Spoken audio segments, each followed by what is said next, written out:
Travelogue में आज हम आपको बताना चाह रहे हैं कि जो गोड्डा लोकसभा है, उस इलाके में कानाडी डैम भी है। उसी गोड्डा लोकसभा में आपका गंगा बटेश्वर पंप नहर योजना भी है। और मैं जिस जगह खड़ा हूँ, ये राजमहल लोकसभा का एरिया है। अगर हम आपको ये दिखाना चाहें तो पहले आप इधर देखिए।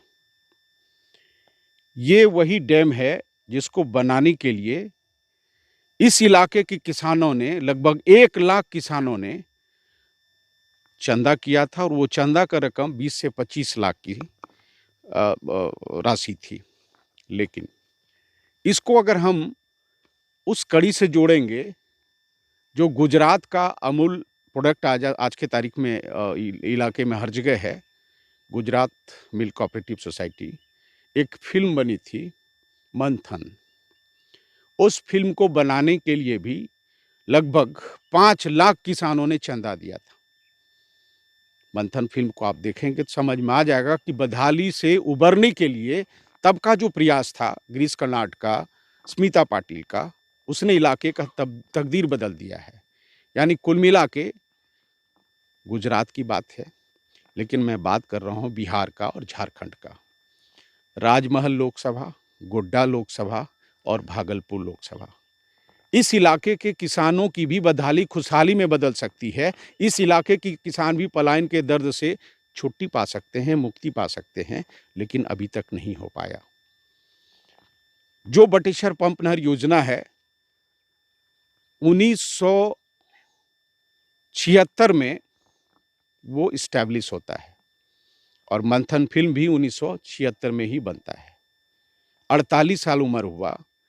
मंथन ने एक से एक बड़ी-बड़ी कहानी लिखी। कौन फिल्म समारोह में उसका प्रदर्शन इसलिए आज भी हो रहा है ताकि लोग उनसे इंस्पायर हों और जीवन को जीने के राह में अगर कोई मुसीबत आए, दिक्कत आए तो उससे वो उबर सकें। बटेश्वर पंप नहर योजना का भी उसी तरह से अगर 1976 में जन्म हुआ और ये 2024 चल रहा है और नहर को हमने देखा, उसमें पानी नहीं था। ये कानाडी डैम जो है, इसकी भी कहानी कमोबेश उसी मंथन फिल्म की तरह मिलता-जुलता है। 1 लाख लोगों ने चंदा दिया, 20 से 25 लाख की चंदा की रकम आई, लेकिन 95 के बाढ़ के में जो तबाही हुई, उसको लेके कोई पहल नहीं हुआ। अलग बात है कि भारत सरकार में जब राधा मोहन सिंह कृषि मंत्री थे, तो उन्होंने यहाँ के मसले को उठाया जरूर था। समाधान आज तक नहीं। बटेश्वर पंप नहर योजना भी फिर से पुनर्जीवित इसलिए हुई कि जो गोड्डा के सांसद निशिकांत दुबे हैं, उसने इसमें जोर लगाया, लेकिन समाधान आज तक नहीं। कुल मिला के बदहाली आज भी किसानों की बनी हुई है। अगर हम खेत को दिखाना चाहें, आप इधर देखिए, ये खेत परती पड़ी हुई है। इस खेत की परती कथा ये बता रहा है कि इलाका कितना बदहाल है। अब हम कुछ ऐसे चश्मदीद से बात करते हैं जो हमारे साथ हैं। पहले तो अपना नाम बता दीजिए। मेरा नाम गणेश मंडल है।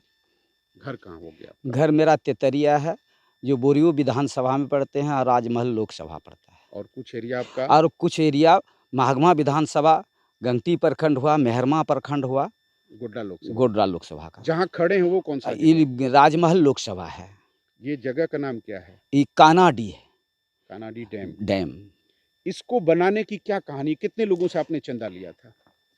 इतना परिश्रम कर, जितना भी यहाँ का मेन चीज होता है प्रधान, गांव का प्रधान, सब प्रधान को पहले बैठक किया गया, इलाका का, मेहरमा प्रखंड का भी, गंगटी प्रखंड का भी, बोरियो प्रखंड का भी, सबको बैठक करने के बाद निर्णय मिला कि इसमें चंदा किया जाए। कितना लोग? लगभग 20 लाख। सब बैठ के चंदा किए, चंदा करके बांध भी बांधना शुरू किए कि हम लोग का खुशहाली आएगा। इतना जल जा रहा है हर जगह, तो दूसरों का काम हो रहा है, हम लोग भूखे मर रहे हैं। अगर ये बांध टूट गया, ठीक है, नेचुरल तरीके से बाढ़ आया, टूट गया, अगर ये बांध बन जाता है तो कौन कौन इलाके को फायदा होगा? बोरियो विधानसभा के कुछ अंश आएगा लोकसभा राजमहल को, और गोड्डा लोकसभा को, जैसे महागमा जो विधानसभा है, गंगटी और मेहरमा प्रखंड को सबसे अधिक।